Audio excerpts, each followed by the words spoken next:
إلى شرف النبي وآله الطاهرين، إلى أرواح المؤمنين والمؤمنات، إلى أرواح موتانا أجمعين، خصوصا إلى روح أم البنين وولدها بالفضل العباس، إلى أموات القائمين على هذا العزاء، إلى من كانوا يشاركون في هذا العزاء ورحلوا إلى جوار ربهم جميعا. رحم الله من قرأ الفاتحة مسبوقة بالصلاة على محمد وآل محمد. اللهم صل على محمد وآل محمد. بسم الله الرحمن الرحيم.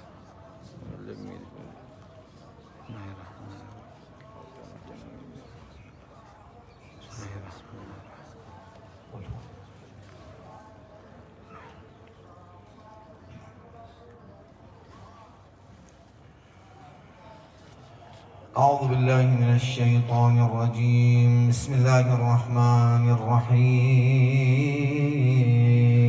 لا حول ولا قوة إلا بالله العلي العظيم. إنا لله وإنا إليه راجعون.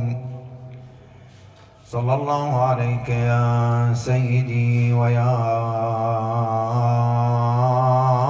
مولاي يا أبا عبد الله. صلى الله عليك يا ابن رسول الله، يا عبرة المؤمنين،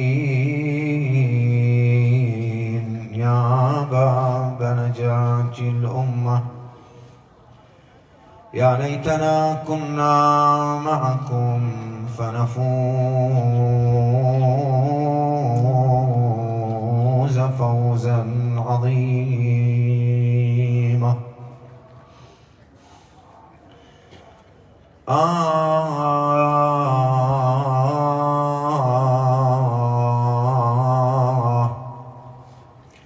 طمعت أمية حين قل عديدهم لطريقهم في الفتح أن يستسلموا، ورجوا مذلتهم فقلن رماحهم من دون ذلك أن تنال الأنجم. عبست وجوه القوم خوف الموت، عبست وجوه القوم خوف الموت، والعباس فيهم ضاحك متبسم. قلب اليمين على الشمال وغاص في الأوساط يختطف الرؤوس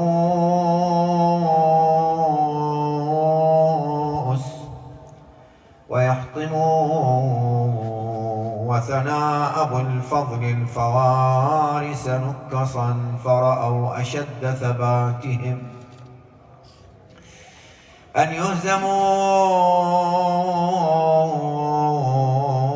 ما كرذوا بأس له متقدم إلا وفر ورأسه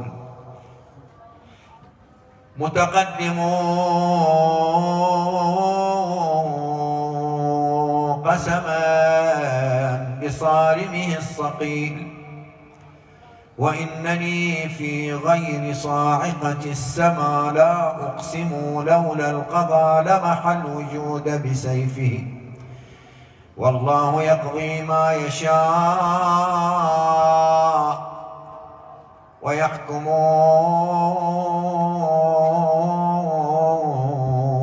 ردنا حيدر كرب نبيها يشوف. هذه انشودتنا اللي أنا ما أدري بعد نقرأ، ونسأل الله سبحانه وتعالى أن يتقبل إن شاء الله منا ومنكم ومن جميع المؤمنين، وأن إن شاء الله ببركات أبي الفضل العباس أن يكشف هذا البلاء. ويقينا إن أحسننا التعامل مع هذه المناسبة، إن أحسننا التعامل بهذا الشر، يقينا الله سبحانه وتعالى يكشف بهذه المجالس كل بلاء، ويعطي كل صاحب كل ذي مراد مراده، ما يحرم أحد. هذه البركات، هذه مجالس بركات. إن أحسننا التصرف فيها والتعامل معها. الله يرحمه حج زاير، هذه انشودة أهلنا، الله يرحمهم الماضين اللي علمونا حب أهل البيت. ردنا حيدر كربلا بيها يشوف شلون ابو فاضل لكدها على الصفوف، من لكدها صار خطاف النفوس، أرض ما تنشاف بس منثور روس، صاره العريس والكون العروس. وهي تثنى ومبسولة الزلوف، تبسلت لم الحرب لجلة تموج، وكربلة كلها من ابو فاضل تلوج، الشرد منع والمصوب ظل يفوج، سال دمها وجرب وديان الطفوف، الطفوف تسيل من سياف المخيف، وغاجلة بالكون تسمع لرفيف، من ركب ونشاف صار لهم رجيف، مثل حيدر بالوغى يوم معروف، كلهم يعرفون الباري سلطه، ويا رمشة عين عنهم ما بطحهم، وتلولح على سروب القطا، فرت بجيمان هذيك الالوف رفوف، صارت هجت من ابن الفحل، ويد صار لهم شبه دوي النحل، قام يتهلهل طرب ذاك المحل، مطرب وباسم على لمع السيوف، مطرب على سيوفها وبيها رعد، شبه صعصع ذب زلازلها وصعد، بيوم عزرائيل ذب كف يد قعد، وظل بدال سيف ابو فاضل خطوف، الرواح يخطف يشبه الداحي الباب، ويوم ابو فاضل مثل يوم العذاب، من وصلهم هدد عبار الرقاب، ولو اسكندر ما قدر للدم يروف بعد، يقول من يروف الدم وابو فاضل فزع، مو يا شان اليوم ابو الفضل، من يروف الدم وابو فاضل فزع، وسيفنا بالكون لجل امر الماء. قل يا حج زاير خلينا بعد مع شجاعة العباس، يقول لا، لكل امر نهايه، هنا اشحال قلب حسين من عين، اشحال قلب حسين من حين وقف عنده وشاف مقطوع الجفوف، والله زنود جفوف مقطوعات، والراس انفطع يا رسال دمه يشبه السيل المطر. وين جوابك ها؟ والله صايا يا اخويا الظهر مني انكسر، يا بدرنا شلون غطاك الخسوف، غبت عني وانت لسور الحديد، يا صواقع بالسما وذب الرعيد، شلون اظل عقبك يا ابو فاضل، وحيد تجمعت كوفان، صارت ألوف، لا حول ولا قوة إلا بالله العلي العظيم. إنا لله وإنا إليه راجعون. وسيعلم الذين ظلموا أي منقلب ينقلبون، والعاقبة للمتقين. لأبي الفضل العباس خصوصيات، وأن خصوصياته كما تعلمون كثيرة متعددة، واختص بأمور لم يشارك فيها أحد، اختص ببعض الخصوصيات طبعا عدا المعصومين. الكلام عدا المعصومين، أن أبا الفضل العباس عليه السلام اختص بخصوصيات بعضها مثلا شاركه فيها مسلم ابن عقيل، من ضمنها ذكر ولادته وبكاء المعصوم عليه قبل أن يولد.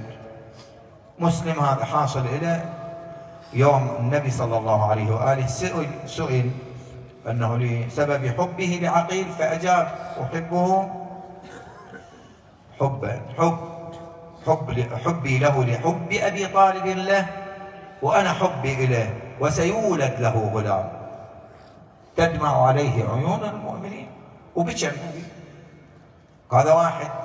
أبو الفضل العباس عليه السلام هذه اشترك خصوصية، لكن تفرد بخصوصيات. هاي الخصوصيات لم تكن لأحد غيره، لم تكن لأحد غيره. منها أنه صلوات الله وسلامه عليه، قبل الحديث عن خصوصياته أكو أساس يجب أن نأسس له، وهذا الأساس ثابت، أنه أبو الفضل العباس عليه السلام، هذا اللي يجب أن نخليه ببالنا دائما، أنه أبو الفضل العباس نال مقامات عظيمة. هاي المقامات شلون نالها؟ عن طريق من؟ يعني مثل ما الحسين إلى مقام أبو الفضل العباس إلى ذات المقام قدر أنه بارتباطه المباشر مع الله سبحانه وتعالى أن يصل له، لا طبعا أبو الفضل العباس أكو فرق بينه وبين الإمام الحسين. أبو الفضل العباس إنما نال تلك المراتب بواسطة من؟ بواسطة الحسين عليه السلام. مو وأطيعوا الله، هذا مبدأ ثابت لكل أحد، وأطيعوا الله وأطيعوا الرسول وأولي الأمر. الطاعة لأولي الأمر التي هي طاعة لله تعالى هي التي توصل الإنسان. أبو الفضل العباس تفهم هذا الواقع، تفهم هذا الأساس، عمل من خلاله عن طريق ما عنده اجتهادات ولا من يما يتفلسف ولا أبدا، نال بالطاعة المطلقة والتصديق المطلق والتسليم المطلق. لما سلم تسليما مطلقا لإمام زمانه وصل إلى ما وصل إليه من المقامات التي لم يصل إليها أحد. إن لعمي العباس درجة عند الله يغبطه عليها عامة الشهداء، عامة الشهداء، أو في الجنة. إن لعمي العباس درجة في الجنة، أي درجة مغبوط عليها. العباس الذي المعصوم وقف على قبره وشهد له: أشهد لك بالتصديق والتسليم والوفاء. هذه شهادة المعصوم الإمام الصادق عليه السلام. أشهد لك بالتصديق والتسليم والوفاء لخلف النبي المرسل والصدق المنتجب والدليل العالم. شهادة معصوم، هذه خاصية حصلها بيش؟ حصلها بمعرفته للمعصوم، حصلها بالتسليم المطلق للمعصوم، حصلها بالامتثال لأمر المعصوم بلا نقاش ولا تردد ولا أبدا. أكثر الناس تسليما للمعصوم لأمر الله من خلال المعصوم هو أبو الفضل العباس عليه السلام. لذلك هذا واضح في سيرته، واضح في سيرته. لما نستقرأ حياة أبو الفضل العباس، أحداث كربلاء، تلقى واضح هذا الأمر. يا نفس من بعد الحسين هوني، وبعده لا كنت أو تكوني. أنت بلا الحسين لا شيء، بلا الحسين لا وجود لك، بلا إمام زمانك لا قيمة لك أصلا. إن كان لك شأن هو اللي حاكي روحه، هو اللي يبين لي ويبين لك. يقول ترى ماكو أكو الله سبحانه شاء الله تعالى أن يكون الحبل الرابط للعباد، نعم سبب اتصال العباد بالله هم محمد وآل محمد. اللهم صل على محمد وآل محمد. الثانية يرحمكم الله.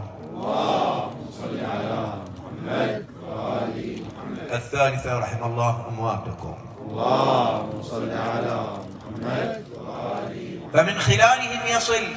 أبو فاضل عرف من خلالهم كيف يصل. وبعده لا كنت أو تكوني، هذا حسين وارد المنون وتشربين بارد المعين. هيهات، ما هذا فعال ديني. طبعا هذه الأرجوزة ترى تحتوي على جانب عقائدي من أهم الجوانب التي ينبغي للمؤمنين أن يقفوا عنده. فبعض الأحيان ما نميز، نعرف قيمة المعصوم من خلال من نقدر، من خلال أبو الفضل العباس، من خلال سيرة العباس سلام الله عليه. نتيجة من هذا أساس نأسس على هذا الأساس. ثم لأبي الفضل العباس خصوصيات أبو الفضل العباس من بداية حياته. أشار أمير المؤمنين عليه السلام: اخطب لي امرأة ولدتها الفحول من العرب لعلي ألد منها مولود يكون ردءا لولدي الحسين، ينصر ولدي الحسين في كربلاء. هذا المولود اكو تهيئة إليه، يعني خصوصية لأبي الفضل، خصوصية لأبي الفضل. يوم ولد رواية لقنبر مولى أمير المؤمنين عليه السلام، يقول كنت مع أمير المؤمنين في المسجد وكان أصحاب الإمام حوله يحدثهم فدخل إعرابي. هاي رواية سابقا ما أدري اليوم قرأتها، وكان موضوع أنه رواية خصوصا ما يتعلق في قماط العباس سلام الله عليه كيف قطع وهو طفل صغير ما قارئها. قلت اليوم قرأت رواية تخص هذا الموضوع بالذات، أنه يقول فعموما الرواية تحتوي هذا الجانب. يقول فالإعرابي أسر لأمير المؤمنين شيء، شاوره يعني، أسر إليه شيء ما عرفنا ما سمعنا. التفت لي الإمام قال يا قنبر، قلت نعم. قال اذهب إلى البيت وقل لمولاتك زينب تعطيك الصفط الفلاني في تلك، يقول الإمام وصف لي حتى مكانه في كذا مكان، جيبه وتعال. يقول فذهبت إلى دار أمير المؤمنين عليه السلام، فلما وصلت إلى الباب طرقت الباب فسمعت جلبة في داخل الدار، سمعت جلبة وسمعت صخب فرح، أكو حركة بداخل الدار صخب لكن مال فرح، اكو علامات فرح. فيقول دقيت الباب طلعت لي فضة. من؟ قلت نعم أنا قنبر. هاي القضية أمير المؤمنين يريد هذا السفر. فيقول راحت جابت سألتها قلت لها ما هذا الجلبة داخل الدار، ما هذا الصوت، أسمع أكو علامات فرح. قالت لقد ولد لأمير المؤمنين مولود ولد كأن صورته القمر طالع. قلت لها ممن؟ قالت من أم البنين.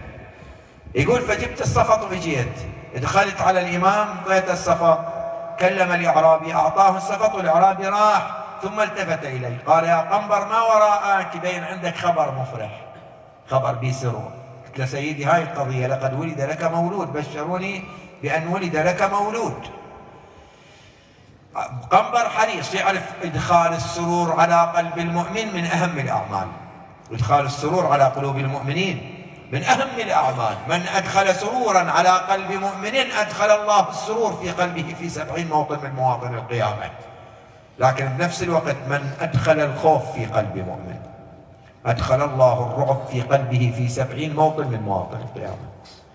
خوف سبب تخوف لك مؤمن، بعد الطفل أكثر والمرأة أكثر. النتيجة قنبر على المبدأ يريد يدخل السرور بقلب أمير المؤمنين ويكون أول واحد مبشر الإمام. فيقول قلت له هاي القضية، يقول الإمام قال لي ممن؟ قلت له من أم البنين. فنهض فرحا وأخذ يحط الخطى نحو الدار بسرعة يمشي، كأنه الإمام عليه السلام ينتظر هذه البشارة. دخل يقول أخذ العباس أخذ المولود أهت وصاير، يقول قمطينه بقماط أبيض.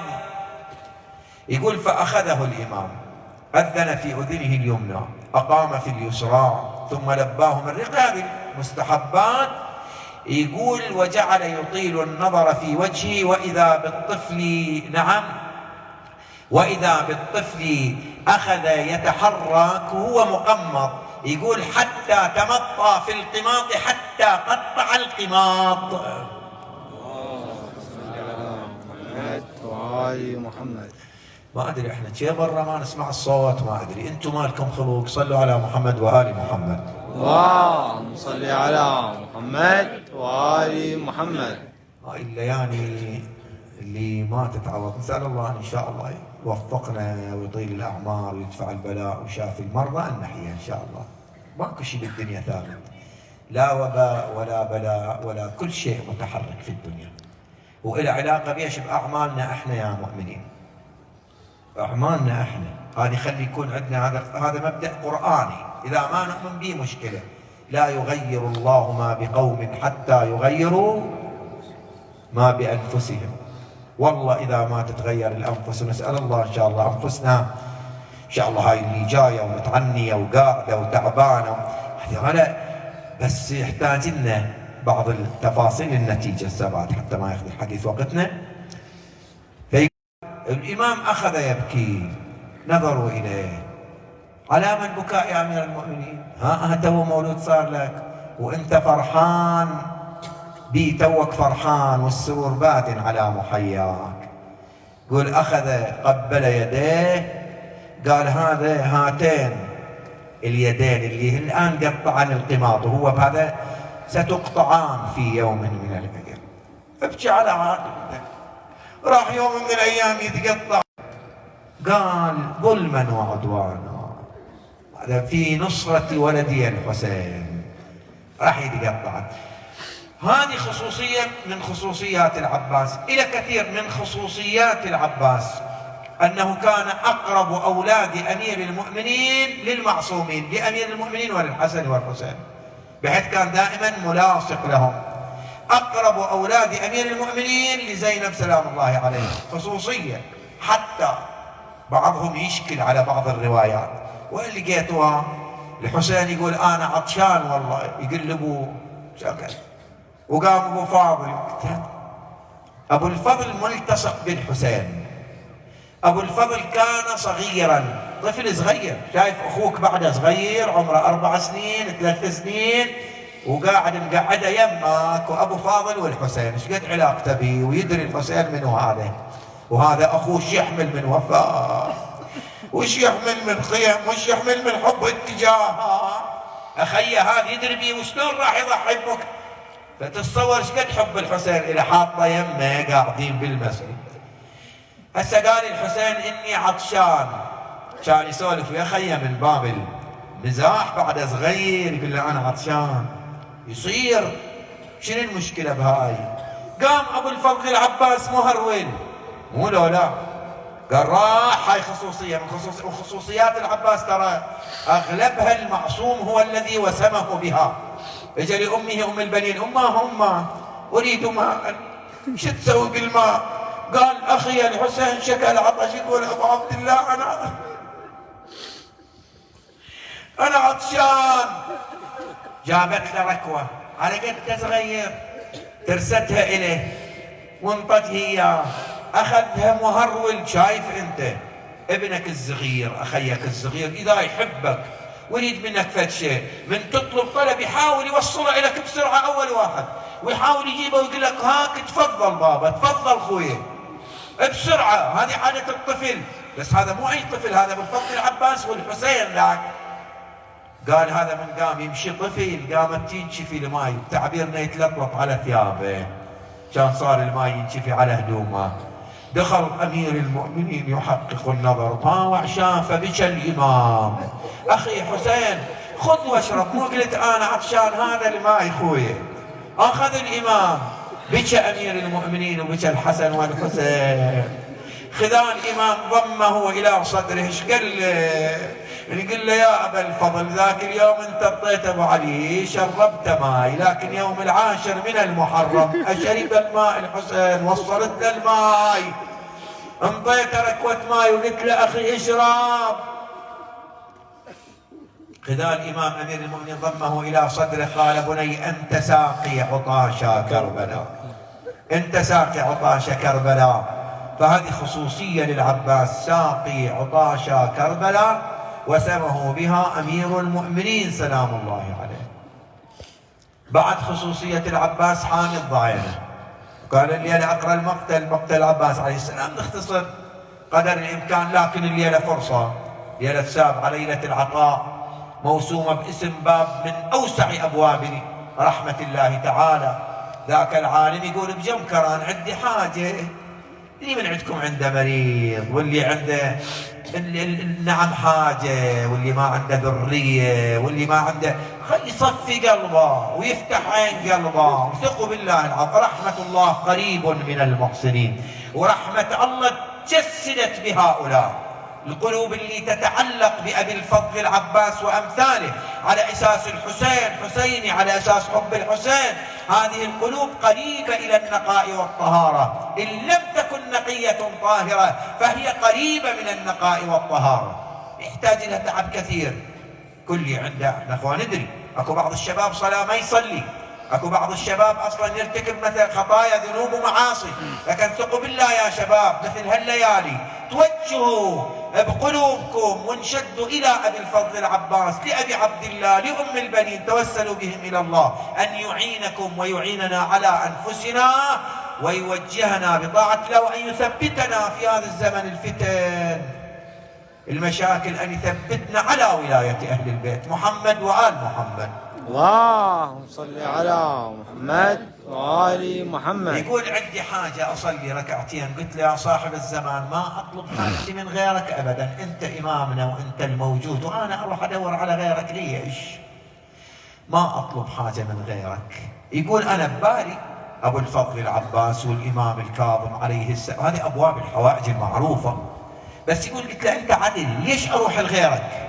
طبعا هذا المبدأ خطأ، أهل البيت عليهم السلام لا فرق. نعم الإمام الحجة عجل الله تعالى فرجه الشريف هو الإمام الحي، نعم، ولكن على هالمبدأ بهالاعتبار أنا أطلب منك وما أروح لغيرك لأن أنت عدل. لا، أهل البيت كلهم وجهاء عند الله تعالى، المؤمن وجيه عند الله، المؤمن وجيه عند الله، لي مثلكم وأمثالكم.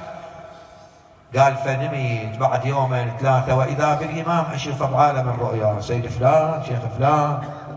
قلت له نعم. قال لا ضير عليك أن تذهب فتطلب من عمي العباس. شئت ليش إلا أنا شنو الفرق يعني؟ إن عمي العباس باب من أبواب الله، فأنت روح لعمي العباس وتوسل إلى الله تقضى حاجتك.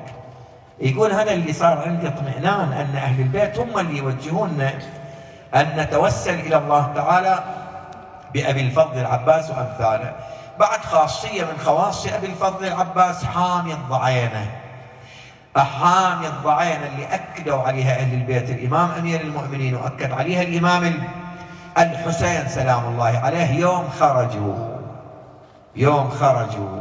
يوم نشر تلك الراية اللي كانت بيده بأبي وأمي، حاملها وكانت ترفرف راية لا إله إلا الله، راية أمير المؤمنين، راية الهيبة، راية الوقار، راية اللي تمثل الشجاعة في الإسلام، اللي تمثل الصمود، اللي تمثل الوفاء، اللي تمثل نعم قيم الإسلام. ذيك الراية العباس حامي الضعينة إلى أن أوصلهم إلى كربلاء، وصل هناك ونزلهم. العباس قلت لك ألقاب خصوصياته ساقي العطاشة. ليش خصصوا يوم السابع؟ وهم ذاكرين في مجالس قديمة خصصوا له يوم السابع، لأن يوم السابع للعباس أنه أخذ القرب وملأها ماء وجاء بها إلى الخيام، وصل ماء إلى الخيام العباس عليه السلام.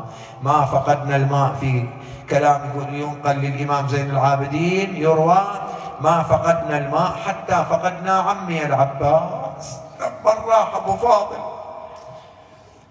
العباس خصص له ذلك اليوم.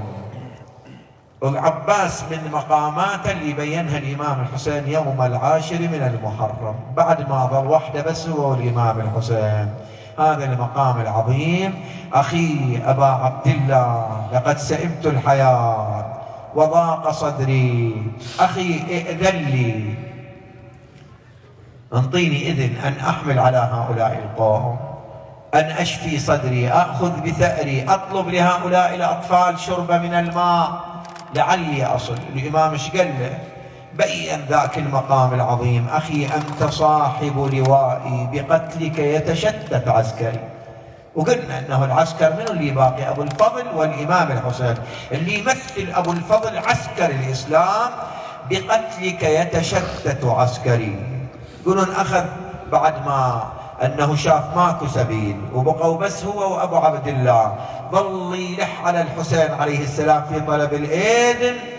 قال الإمام إذا كان ولا بد فاطلب لهؤلاء الماء شرب من لهؤلاء الأطفال شرب من الماء، ولكن عظ القوم لعله ينفع معهم.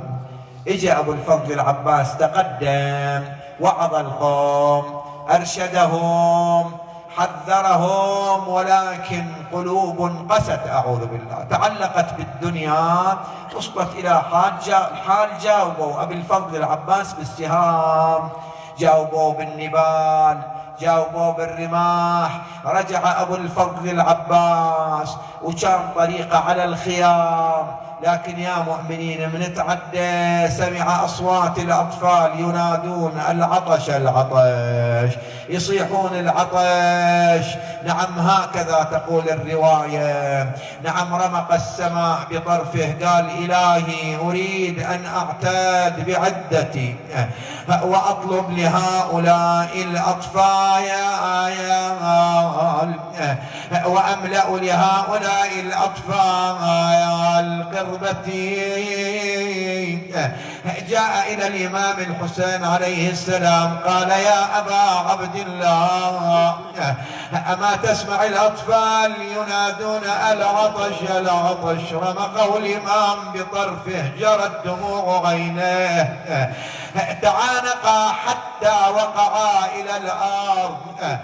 ثم أن أبا الفضل العباس نعم جاء نحو الخيام كأنه زينب نادته للوداع، أو لا في رواية نظر وإذا بها تحمل طفلا تحت نعم مئزرها عبد الله الرضيع، ونادت أخي أبا الفضل العباس ادن مني.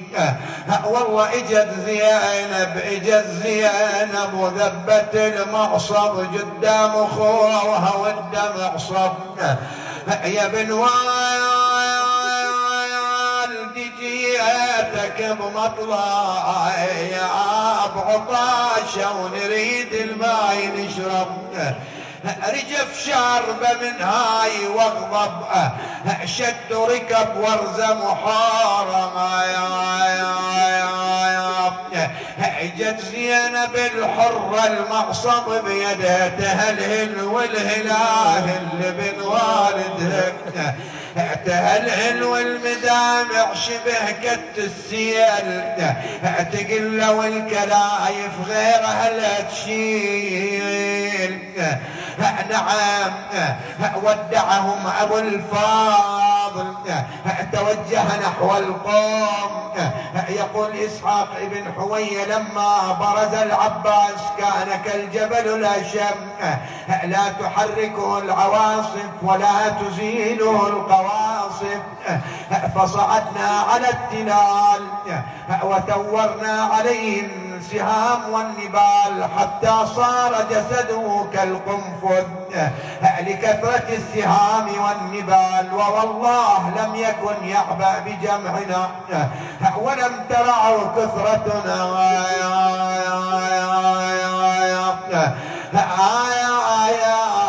صوب العباس وظلم كونه وصاحت الفرسان طبطاعون، صاحت الفرسان طبلية الحروب وصليها وتيه عليها الدروب، قلب جنحين الحرب فوق القلوب وخلى ملك الموت بين عيونها، خلى ملك الموت ذا بكفية قعد خلى عالبير غير في طير السعاد.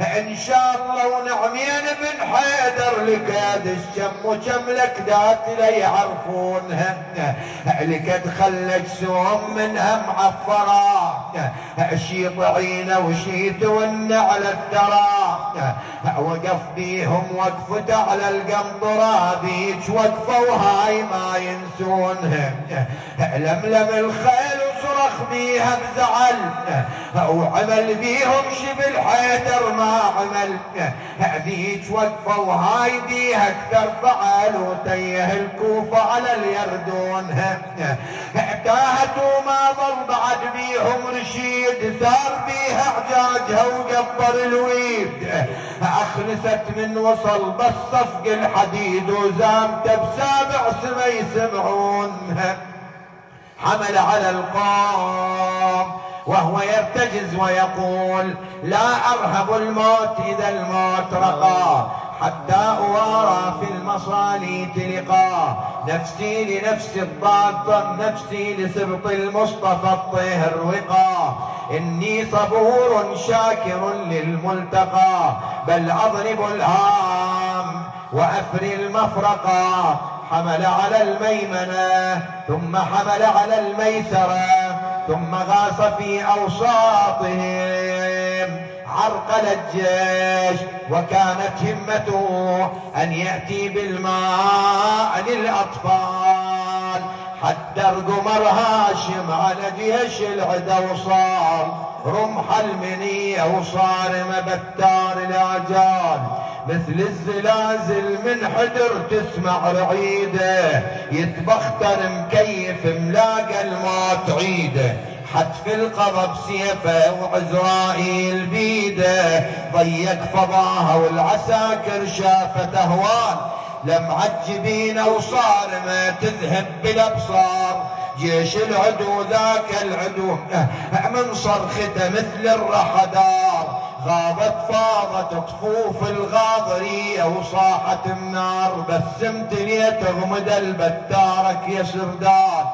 نعم حمل على القوم، توجه نحو المشرعة، كان عليها 4000 فارس، كشفهم عن المشرعة حتى صبغ الماء بدمائهم، نزل إلى الفرات، وكان قلبه كصالية الجمر من الظما، اغترف غرف من الماء، نعم جعل ينظر إليها ثم ألقاها من يديه وهو يقول يا نفس من بعد الحسين هوني، وبعده لا كنت أو تكوني، هذا حسين وارد المنون، وتشربين بارد المعين، هيهات ما هذا فعال ديني ولا فعال صادق اليقين، غرف غرف بيمين وراد يشرب، ويلي غرف غرف بيمين وراد يشرب، ذكرت شبدة عضيده والدمع صاب، يا شلون اشرب واخوي حسين عطشان، وسكنه والحرم واطفال، ربعان وظن قلب العليل التاب نيران، والله يا ريت الماء عقب لا حلو مار، القى الماء من يده ملأ القربة، توجه نحو الخيام، نادى ابن ساعد يا ويلكم إن شرب الحسين الماء أفناكم عن آخركم، اقطعوا عليه طريقة، تفرقوا عليه 4 فرق، رحم الله من نادى وعباس وهو لم يعبأ بجمعهم، لم ترعه كثرتهم، لكن يا مؤمنين بينما هو يقاتل إذ لم يستطيعوا أن يواجهوه رجل لرجل، كمنوا له وراء نخلة بينما هو كذلك، إذ ضربه لعين على يمينه فبرأها، أخذ السيف بشماله وأنشأ يقول والله لو قطعتم يميني إني أحامي أبدا عن ديني وعن إمام صادق اليقين، سبط النبي الطاهر الأمين، يا ويلي من انضرب ليث العرين، اي والله ولا جنوم بعين ولا كان انقطع من يمينك كف السيف باليسرى واخذ ديم، نعم بينما هو كذلك إذ كمنوا له وراء نخلة ضربوه على شماله، أين المنادي وعباس أخذ يجود بنفسه، يريد القرب سالمة، يريد إيصالها إلى الخيام، لكن يا مؤمنين بينما هو كذلك وإذا بسهم ميشوم أصاب القربان أريق ماؤها وقف متحير لا ماء فيوصله لا يدين فيقاتل بهما ويلي وقف عباس من شق والجرب تحسى حسرة المكسور قلبه أثار ماج مسكين على دربه على صوب الدرب ترجب شابح العين بينما هو كذلك متحير لا ماء فيوصله لا يدين فيقاتل بهما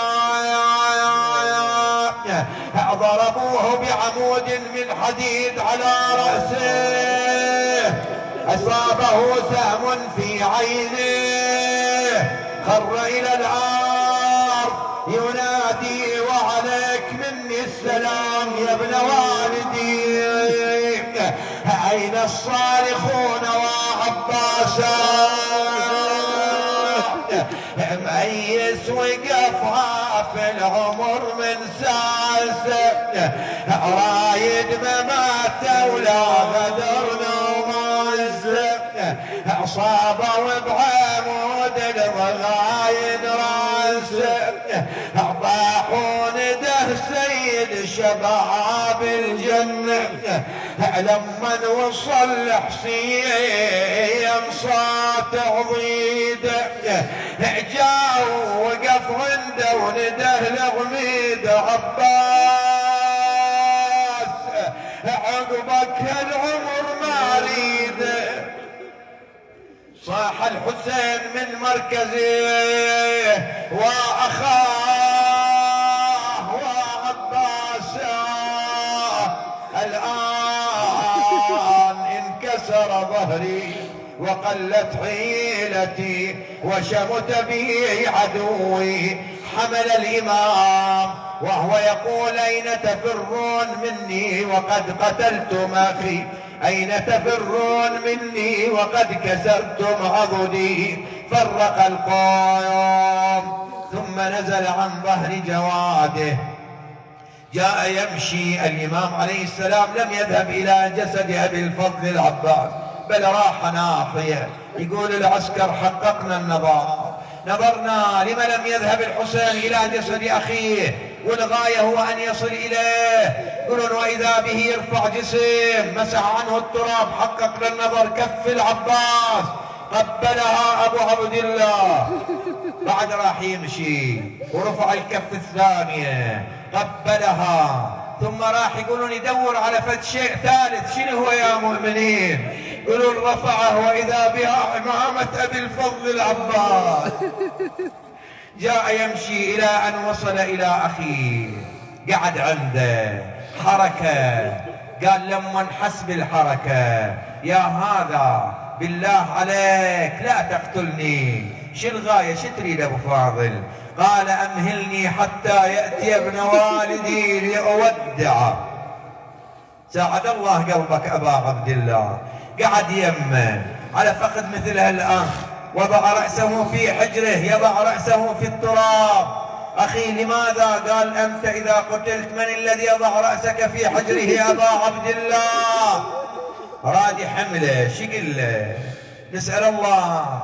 أن يدفع البلاء عن كل المؤمنين في العالم عن شيعة البحرين قل له يا حسين لا تحملني ليش خل جثتي مطروحة خل هالخلايق تحكي فادي أخاي بروحه يا أخويا هذه المرجلة والماتة الممدوحة قل لكن أنا بشيلك دوسك الخيال. بعد قال أخي لا تحملني إلى الخيار. ليش يا أبا الفار؟ قال لثلاث قد نزلن بي. الأولى لقد نزل بي الموت الذي لا بد منه. الثانية أنت أبو علي إذا قتلت من الذي يحملك إلى الخيام؟ خليني أواسيك. بعد الثالثة قال لقد واعدت النساء بالماء، الأطفال واعدتهم بالماء وينتظرون هسا يجي أبو فاضل جاي بالماء، وأستحي أن يروني على هذا الحال، أستحي يشوفني على هالحالة.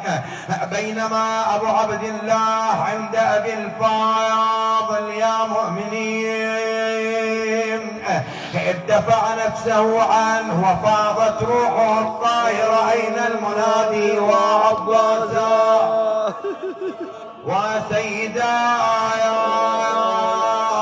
رجع الحسين إلى الخيام يكفكف دموع عينيه. النساء ينظر من بعيد، سكينة تنظر، زينب، وإذا بالحسين رجع لوحده. نعم نادت يا خوات حسين قوما رد مسكين وحيد. شايفت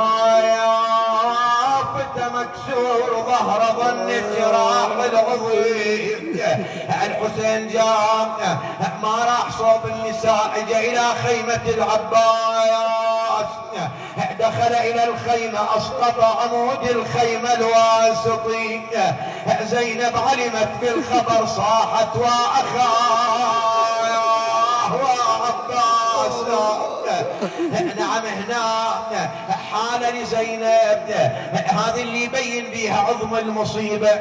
بيوم فقدت أمير المؤمنين كانت تنادي وأباه، فقدت الزهراء تصيح وأماه، فقدت الحسن نادت وأخايا، لكن يوم فقدت أبو فاضل صاحت وضيعتنا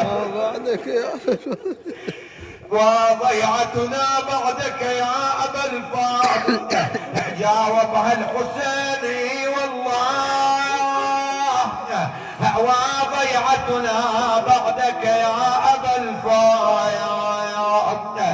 والله يقل لنا يا زينب راح اخونك، والله راح تشاين بريحة ابونا بقيت وحيد يم الخدر دونه. والله عقب عيناه خدرك من يصونه. يا الله اللهم